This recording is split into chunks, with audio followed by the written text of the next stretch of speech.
Welcome back, everybody. Apologize for the microphone issue. So I didn't realize my microphone wasn't on earlier. We're going to focus on some news. We have a lot of news to cover, but then we're going to really um, drive home and talk about the extension that's tomorrow and what needs to be done. And if you aren't ready for it, how to fix that, how to address it as soon as possible. So we're just going to take a deep dive into the news first. Couple things, just some information directly from irs.gov. And so, again, this is more help available out there, first of all, to victims of Hurricane Helene and Milton. So, filing deadlines have gotten kicked out to May 1st for quite a few things. Again, if you had the extension that was due, again, that's been kicked out to May 1st. So this is Alabama, Florida, Georgia, North Carolina, South Carolina, parts of Tennessee and Virginia. This is for your extensions that were due, that are due tomorrow, have been kicked out until May 1st, 2025. However, 2023 payment deadlines are not eligible because those were already due by April 15th. So again, if you didn't pay timely, that's not going to change anything. So again, check with FEMA, and again, there's other disaster-related situations. But again, there's going to be a lot of work to be done, and we're going to talk more about Helene and Milton as we go through the show today. Another disaster affected the San Carlos Apache Tribe in Arizona. So they had a fire that affected individuals and businesses. So they have been given an extension until February 3rd, 2025 to file many of the same returns. So if you're affected by those areas, check online, see what help has been put out there, and you want to make sure that you are still meeting those obligations with quarterly estimated tax payments and quarterly payroll excise, but you're given more time to do that out to February 3rd. And then similar thing with the Hurricane Helene and Milton. So basically, if you've already passed that deadline and passed before the hurricanes, it's already due. But if any deadlines that are coming up, you get some relief off of those, and that's the general rule. So moving forward, this is actually some pretty interesting news from SpaceX Starship. So this is from a CNBC article. This is actually pretty interesting, and it's again, I try to share good news as well when talking about what's going on in the economy, and this is actually pretty neat. And growing up with a lot of space news, etc. I remember as a kid when the one rocket blew up with the astronauts on it. That was pretty.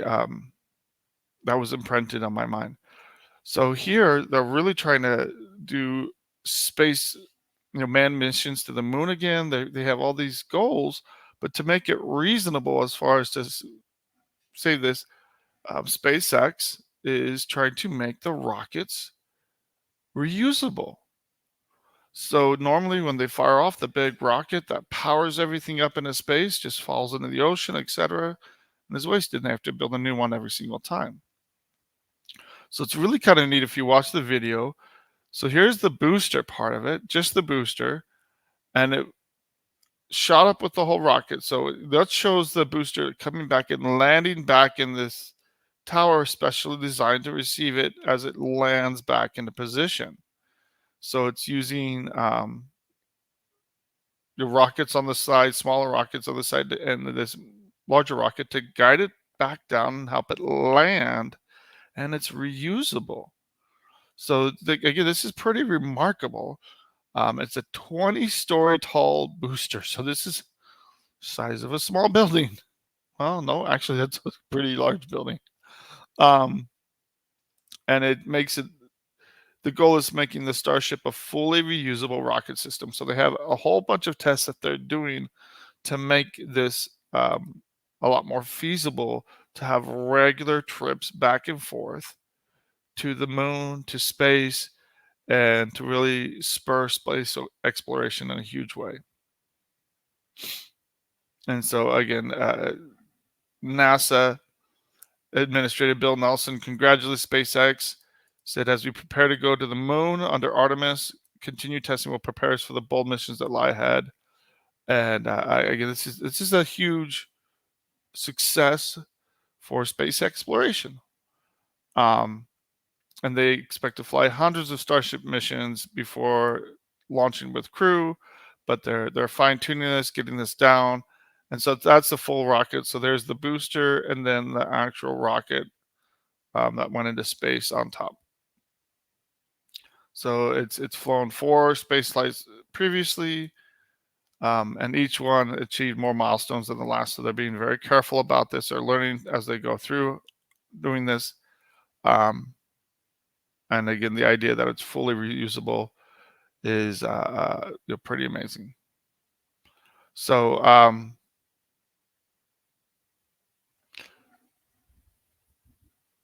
the rocket itself, well, the space shuttle itself, again, was unmanned, but it did its orbit around the Earth and then flew and crashed into the Indian Ocean as designed, as planned. And so again, pretty interesting to see. I think we're going to see some pretty amazing things moving forward in our lifetime. So I'm excited about that. So again, some economic news. Bayer, again, they're still fighting. So Bayer bought Roundup from Monsanto and is still dealing with all the fallout from that, all the lawsuits going, alleging that it caused cancer. The company still contests that. I don't know. It's for smarter people than me to figure out. But there's still plenty of legal battles. I mean, some of these juries are awarding billions of dollars, which are being reduced down to millions of dollars. And the recent case, they awarded $3 million in compensatory damages. The compensatory damages are where you have to show some kind of relation to actual loss. So lost wages, to provide for long-term disability, etc. And then $75 million in punitive damages. So why so high in punitive damages? One, juries like to go high, and it's to punish the wrongdoer. But again, the Supreme Court has said that in general, it shouldn't be more than 9 times the compensatory damages. Um, and so here going for 75 is well above that, more like 25 times. Actually, exactly 25 times the amount of compensatory damages. So, it's the one that used it long time from 1992 to 2020, and then he was diagnosed, and he alleges that both of them caused cancer. Juries are very sympathetic to that, but it's questionable. It still hasn't been proven definitively that they cause cancer. So this is just something in the news. If you've used Roundup long term and developed cancer, you might want to look into that. Again, but ongoing lawsuits, we're a very litigious society, which hurts business. So there's always 2 sides to pretty much most stories. Next one is from the Epic Times. More than 400 North American 7-Eleven stores to close. Now, this doesn't sound as horrible as it is. It's just mainly a restructuring here.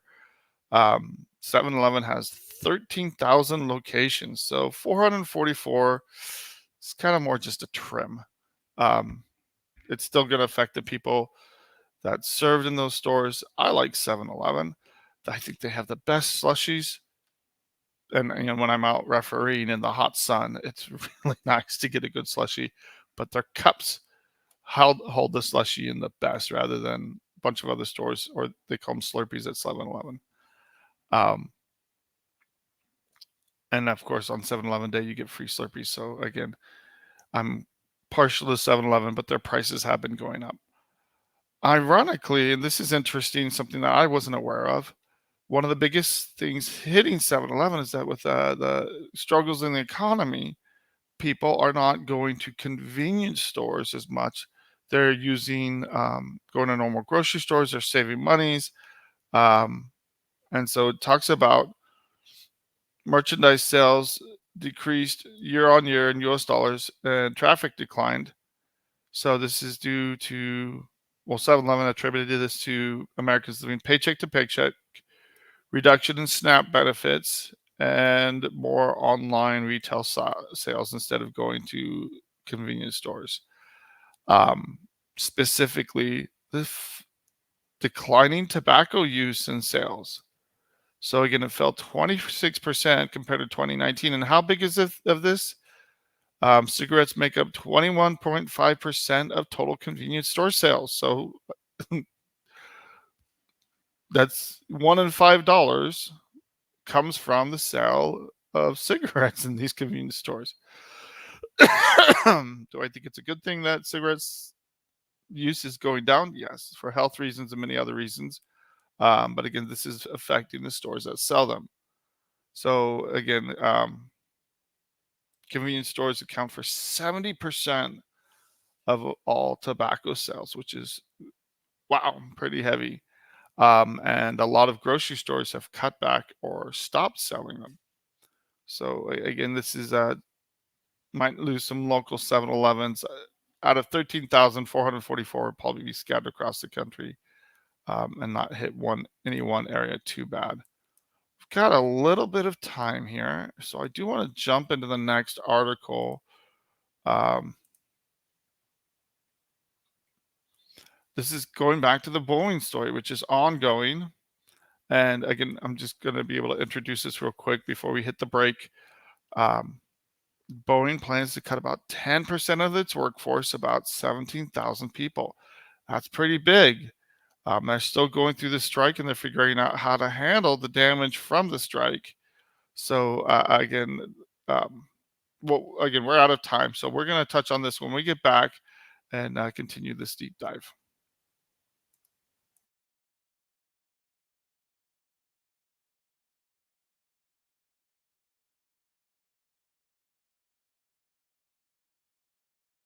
Welcome back, everybody, and just continuing with the Boeing story here. So, Boeing has a new CEO for been in place for 2 months, and now he has a strike on his hands that's been going for 5 weeks. So he was on the job for 1 month, and then got hit with this big strike, essentially shutting down production. It's a machinist strikes, and you can't build airplanes without machinists. So, so tensions are not going the right way, and Boeing is figuring out how to get around this. So again, they're delaying new 77X wide body planes, and no announcement here is that they're going to stop making the infamous now 767 freighters in 2027. So they're going to fulfill existing orders and then stop. And so Ortberg came out and said they're in a very difficult position. It's hard to overstate the challenges they face. Um, and again, there's going to have to make structural changes to ensure they can stay competitive in the long term. So Boeing is taking a beating right now. They were taking a beating before this with all of the failures. But again, more and more bad news tends to come out about Boeing. I really do hope they can turn it around, though. So, and this union strike is just another, not nail in the coffin, because I think they're very far from that, but another major hurdle to overcome here to get Boeing back on track. So they're estimated to lose $1 billion a month from the strike of more than 30,000 machinists. And again, the questions they're fighting out between the National Relations Labor Board, and we'll see where it goes. Another piece of economic news, and really one of the last before we get into the topic for the day. Google, again, is fighting the government over um, charges that they have monopolized the search engine market, which I think most people can say they have. The question is what to do about it. And so just like the government broke up AT&T and created all the baby bells a generation ago, they're looking to do the same thing to Google. So, ironically, Google is using AI, artificial intelligence, to say, look, this control that we've developed over 20 years of the Justice Department, pretty much standing by and watching this happen, um, is going to really break down with AI. So they're saying that, look, it's really going to disperse the creative um, ability here and make it so there's more competition than ever as they move into EI. Um,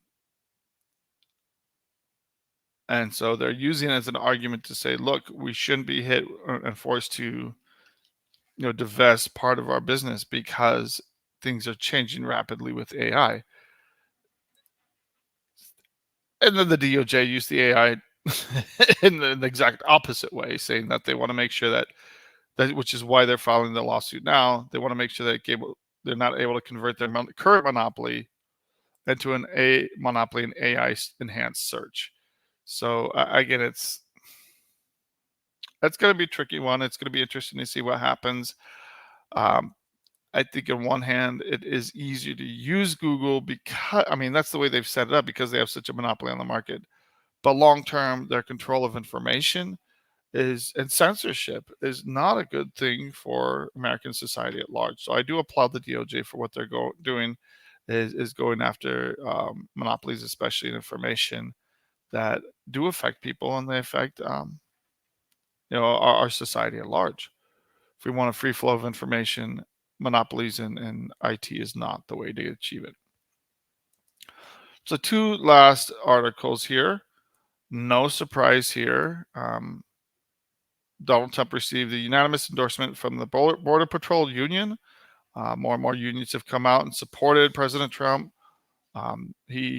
Trump has been very much for the border, and of course, Border Patrol agents, by and large, are very happy for his support. They've been thrown under the bus multiple times by Democrats, with the whipping story and other ginned up stories that were turned out to be fake news and absolutely false. So the you got the endorsement of the entire union of the Border Patrol agents, and he actually spoke at a Trump rally. Paul Perez, president of the National Border Patrol Council, spoke at a rally with Trump. So whether you agree with it or not, controlling the border is a huge part of President Trump's platform. I do think it's interesting to note that the Border Patrol Union is wholeheartedly supporting him to control the border, and they see what's going on the border. If you have never talked to a Border Patrol agent, get online, find someone, and learn what their perspective is. I've had the pleasure of getting to know and speak to a few, and again, it can be very eye-opening. A lot of them can't speak out on public forums because they work for the government. But I'm sure you can find some information online. So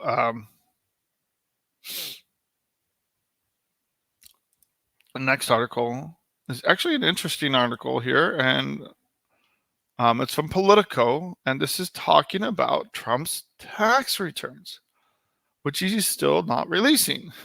He finally released up to 2020 years ago, but again, what was a huge issue in 2016 and 2020 has barely come up. How important is it that candidates release their sorry, it's bugging me, their tax returns?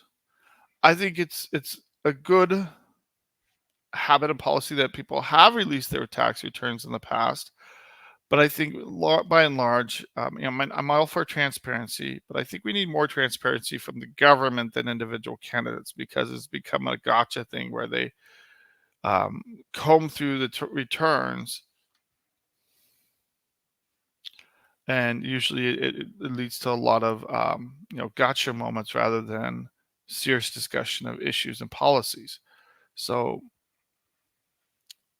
while I'm all for transparency, I think it's important to note that he hasn't released his returns. Biden and Harris did. Didn't have nearly the complications that Trump did, and his returns get audited every single year.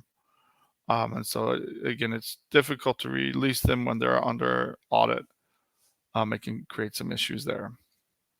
So again, they bring out that there's other potentials of conflict that Trump might have. And then, again,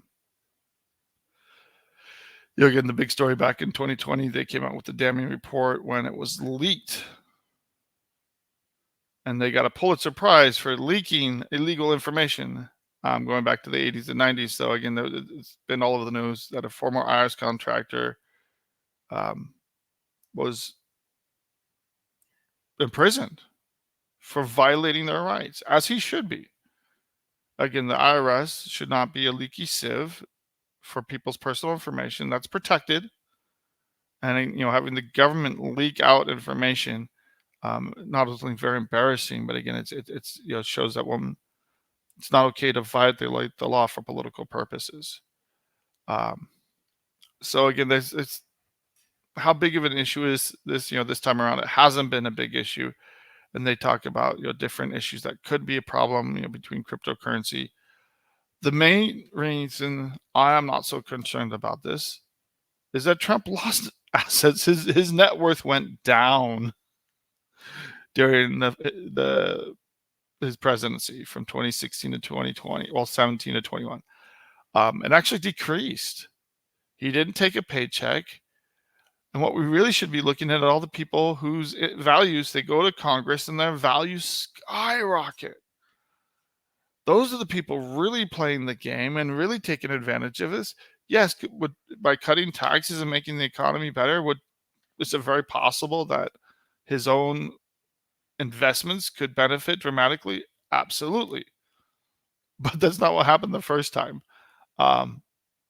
And there's plenty of people, Congress points a finger all the time, and again, that's where the majority of the corruption happens, right in Congress. Those are the people really taking advantage of this. So want to continue. This is the last article before we get into the topic for the day. And this is about property taxes. So talking about the damage from mostly Helene, and going through and assessing the damage. And if you haven't watched some of these videos about what's going on, it's really nuts. The level of devastation and damage. I watched a video yesterday where it showed a river that was 10 feet above normal. And there was this homeowner saying, look, they think they're fine.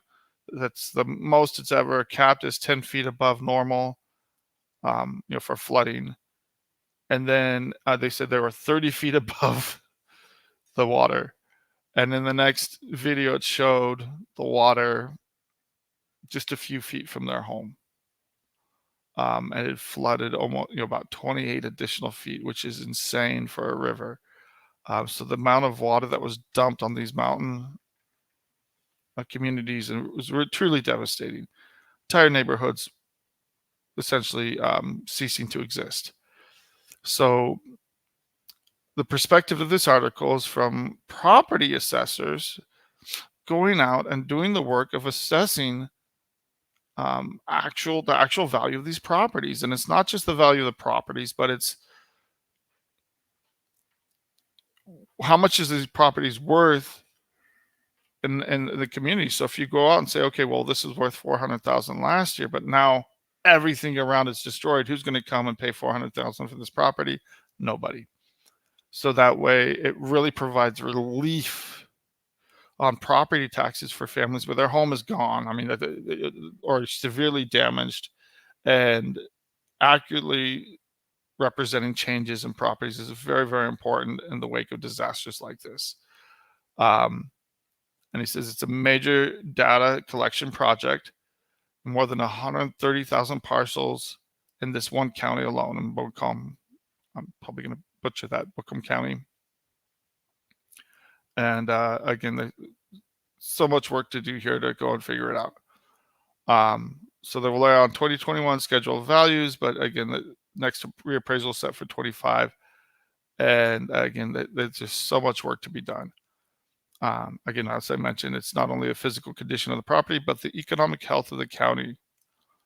And these counties rely on property taxes for schools, for funding to provide for people, for roads, etc. And again, these have been absolutely destroyed. So Boone, himself a tax expert, had to go rescue his own mother, 80-year-old mother, in an area where the roads were wiped out, no cell service, and it took him 2 days to travel back and find his mom and get her out of the area to a safe area. All the roads were blocked, cell service was down, and it's just like going into a war zone. Where do you start? So again, it's just and just mentions real quick that how hard it is for them emotionally go in and just see the devastation. So I mean, I get part of it is just to we should be doing our most to help these. And on a side note, just real quick, there was some stupid Facebook thing I saw the other day where someone was criticizing Taylor Swift, and I am not a Taylor Swift fan. I don't think her songs have the best message. I don't think she's the greatest role model, and a lot of people disagree with me. But people were attacking her for only donating $5 million to the hurricane relief efforts. I'm like, are you kidding me? $5 million would go a long ways, and if we had more celebrities that actually opened up their pockets and donated, especially when there's issues with getting funds to people, again. So I said, look, give her kudos for donating. Don't question her motives and say she should have donated more. You don't know what her cash flow is like. And again, I recommend people that are able to open up their wallets and donate to help out. Please do so. There are plenty of excellent organizations, charities that you can donate through and get the funds directly to people. Watch out for fly-by-night organizations that are just popping up to take advantage of the situation. I'm sure there's going to be plenty of scams out there, but there are plenty of legitimate organizations that will get the money to where it needs to go to help people in this horrible tragedy. So moving on with our topic of the day, this is which is tomorrow. What's happening tomorrow? We have tax deadline. So this is an article from Digital Nations. Not familiar with the site, but they have a lot of good information. Tax refund update, and it focuses on tax refunds. So one of the biggest confusions or misnomers that people don't understand is that when do you have to file your tax return? If you're owed a refund, the IRS is not going to punish you for filing late because they owe you in this situation. So you don't have to worry about penalties. You don't have to worry about interest. But if you want to get that refund, it's important to get that in as soon as possible. Yes, the IRS will pay you interest, but it's not worth holding on and waiting for that money. So again, it's makes a lot more sense to go ahead and get your tax return in sooner rather than later. Get that refund in your pocket, and if you can file electronically, that's the best way to file. It just is. You'll get your information back sooner. If you have any hiccups, you can always print out your return. Make sure you sign and date it. If you had a CPA prepare it, they need to sign and date it too, or sign it as well, and get it in the mail, postmarked by tomorrow. I highly recommend sending it certified. Get that tracking number. So again, if that is your proof that you mailed it to the IRS, if you have that tracking information, there are jurisdictions out there that even if they don't care, if you don't have proof that you filed it timely, they're gonna hit you with these penalties, and the nastiest penalties are not filing timely. So if you had an extension, get your return filed tomorrow. And one of the things I hear is like, oh, it's not ready. That's okay. Put together and file something, because you should have something at this point, and you can always amend it later to make any later corrections. Now, I'm not telling people to file crap returns or garbage returns. You should have things put together now that you can file something. And again, if you're still missing some information, you're still working something out, amend it later, but go ahead and meet that deadline if at all possible. And this is tomorrow. Save whatever proof you have that it's been submitted. Again, this article focused mainly on tax refunds and an update for 2024.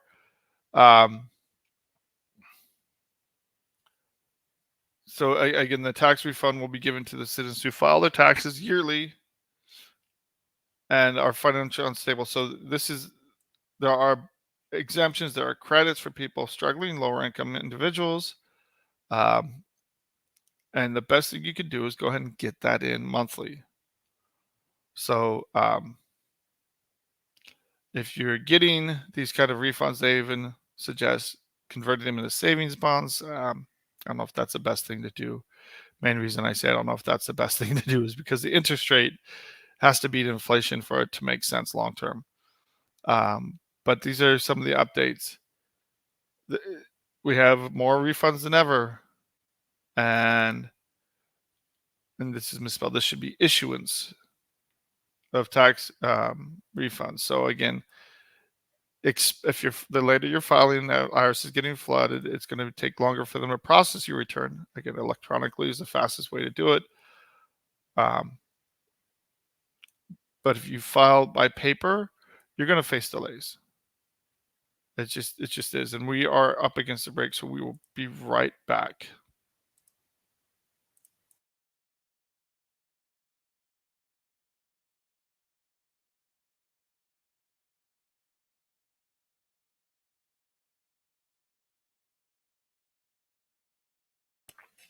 Welcome back, everybody, and just wrapping up this article, but also talking. This really goes into the main topic of the day about getting your returns, getting your tax returns filed. Don't miss this October 15th deadline if you can help it. Again, you have today, you have tomorrow.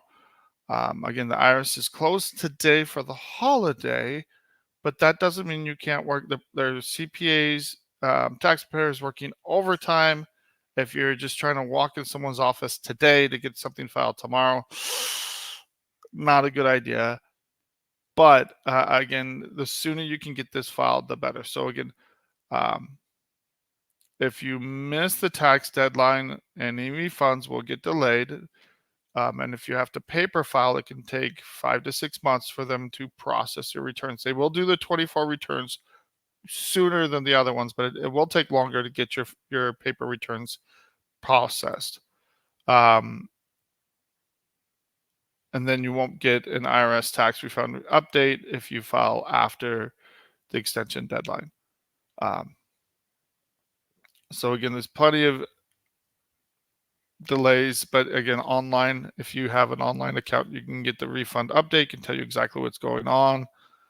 Just some of the things that you have to meet. You have to be living in a U.S. resident, living in the U.S., and have permanent legal citizenship. If you paid your pending tax returns from previous years before the deadline, and you have to meet their income threshold. So to get some more information in here, what if you haven't filed your tax return yet? Get it filed. Even afterwards, after the October 15th deadline, get it filed as soon as possible. Why? First of all, if you're due a refund, and this is what this article focuses on refunds, it's going to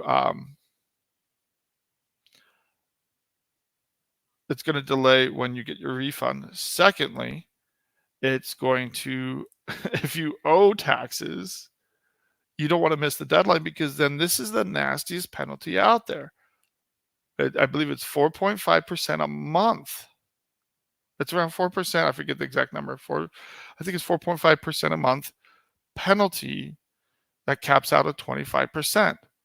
So you're going to hit that cap very quickly within a few months if you don't file, and you owe the IRS. So again, the easiest penalty to avoid is just by filing timely. And when you do file, the sooner you file, you're going to reduce how much penalty you get smacked with. So get it done, get on top of it, people. And if this has been a problem this year, and if you struggle to meet this, if it's your CPA that's dragging their feet and just too busy, find another one. I just spoke to someone last week. They were struggling with their CPA, couldn't get their numbers in, and maybe they're just too busy. Sometimes some of the best ones are just really busy and they're overwhelmed.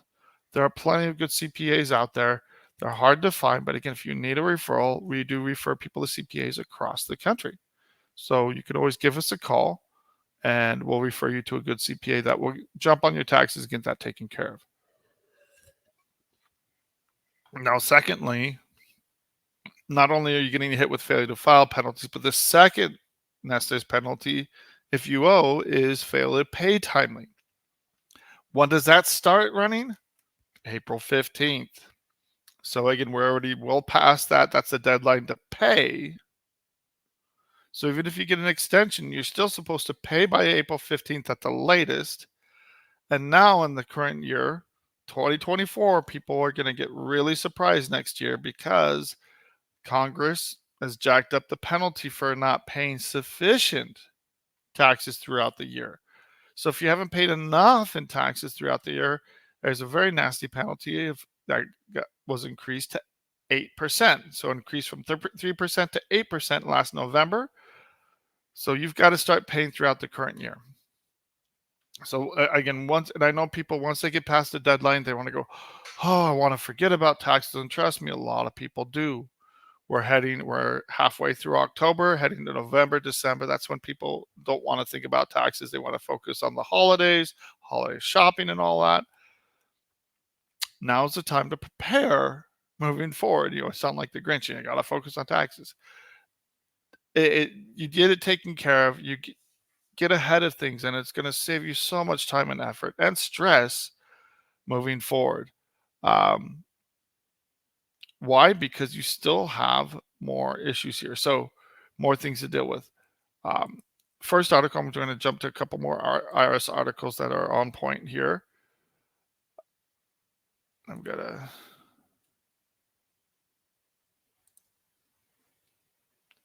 make sure I'm hitting the right buttons. Again, just IRS reminding people that, hey, if you're not in the combat zone, disaster areas, or Israel, if you didn't have your particular area extended, again, it lists out all the areas that have extensions. So if you're not in one of these states, and click on the state, see if you fall into that county. So parts of Arkansas, Florida, and all are parts of Connecticut, Florida, and then affected by Helene and all are parts of these counties as well. Look through this, make sure, see if you have an extension to file. Otherwise, you've got to meet this October 15th deadline, or you should. And if you don't, try to get your returns filed as soon as possible. There are IRS free files still available. And military tax is a free online service for military members and qualifying veterans to get their federal income tax returns filed, up to 3 state income tax returns. So if you haven't met these deadlines, let's get on top of this. And there's another reason why, and this is where I really want to segue to, is the BOI. So the business organization and income return. So this is the 990T. If the deadline for these is October 15th for charitable organizations. So again, if you have a charitable organization, and I've had plenty of questions from, it ranges from PTA groups, from choir booster groups, other nonprofits that have struggled with meeting their tax obligations. You can lose your charitable status of this, or nonprofit status, over not complying with your tax obligations. So I do know CPAs that specialize in helping nonprofits. And so if you have these questions, give us a call. Let's make sure you get taken care of. Now, the other thing that's going to hit businesses, the IRS, and it's important to know where this is coming from. This is coming from the U.S. Treasury IRS National Crimes Enforcement Network. So this is the Financial Crimes Enforcement Network. So whether or not this is going to stand up in court is a different issue. Until it gets struck down, I highly recommend people comply with this. So I'm going to post this to our page. If you have questions about BOI, you can go in and get these information answered. So what I'm going to focus on is when should you report it? So it was launched January 1st of 2024, but they gave everybody a year to get on track. So any business that was created before January 1st of 24 has until January 1st, 2025 to file its initial BOI report. If you don't, the penalties, I believe, are $20 a day or something like that. So it adds up very quickly, and it can be much higher for larger companies. Now, if you create a business in 24, it has 90 calendar days to file. So if you're a company, if you created a company in this year, it probably already has missed the deadline to file. So go ahead and get it filed as soon as possible. And if your company has been around longer, you have until January 1st, 25 to file its initial BOI report.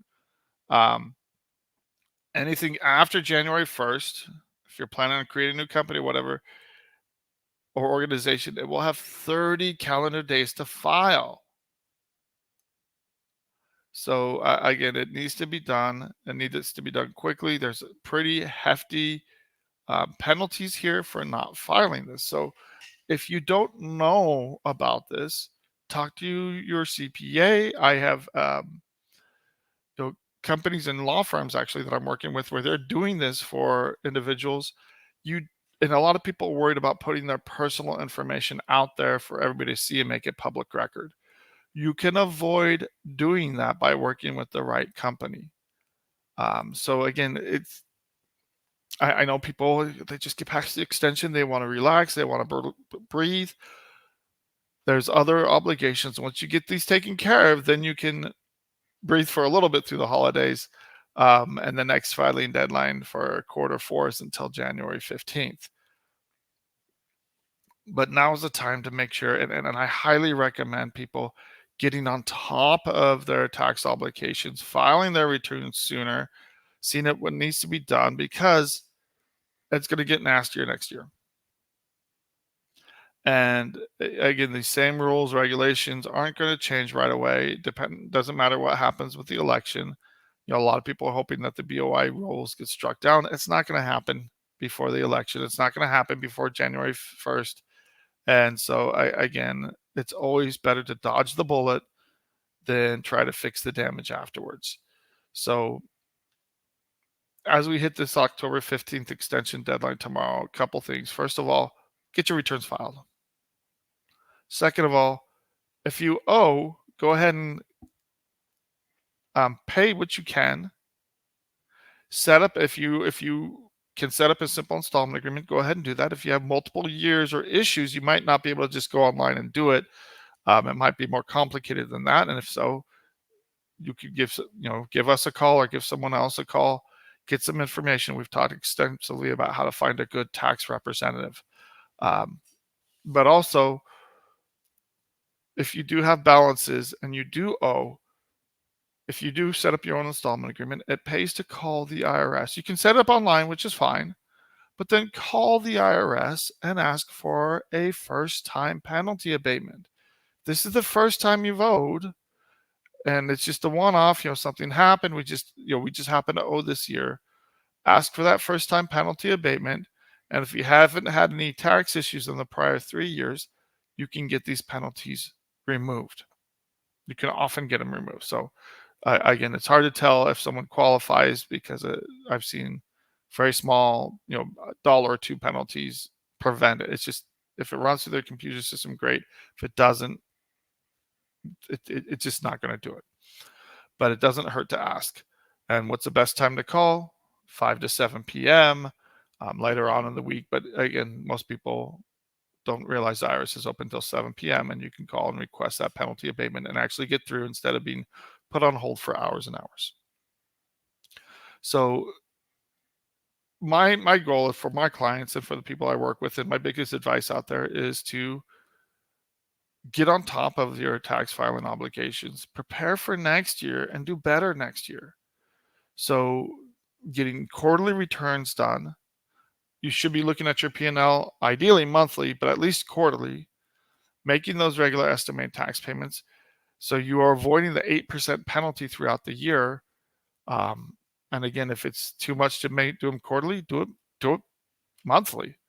I talked to a realtor the other day that said, I just paid every single time I get paid, I just cut a check to the IRS. Don't even want to mess with it. That's fine. He's giving up a little bit of interest and saving himself a lot of penalties. So again, it's better to be on top of it. And if you haven't started looking at the BOI reporting, business ownership information reporting, I would get on that. Again, very nasty penalties for that. If you started a business already in 2024, you have 90 days to report. Come January 1st, if you create a new business, it's only going to be 30 days. That's going to trip up a lot of people. And a lot of new businesses are going to get hit with some pretty nasty fines that just don't know.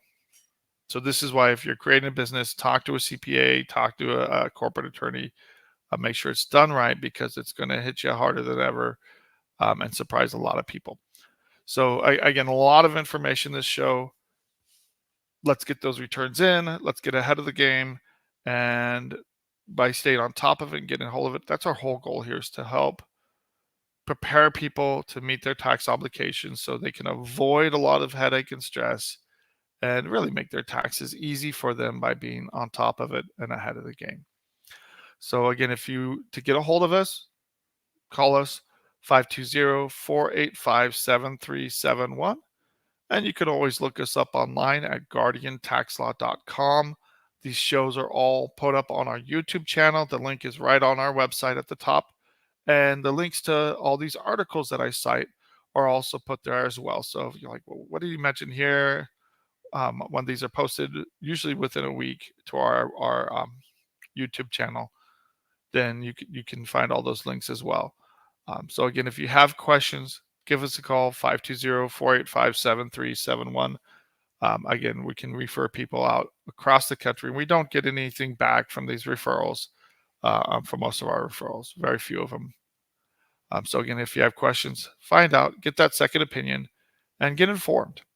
Get informed so that you can sleep at night and truly feel like your taxes are made easy. And again, this doesn't have to be a nightmare. So have a great day. I'm glad to be back, and we will see you all tomorrow.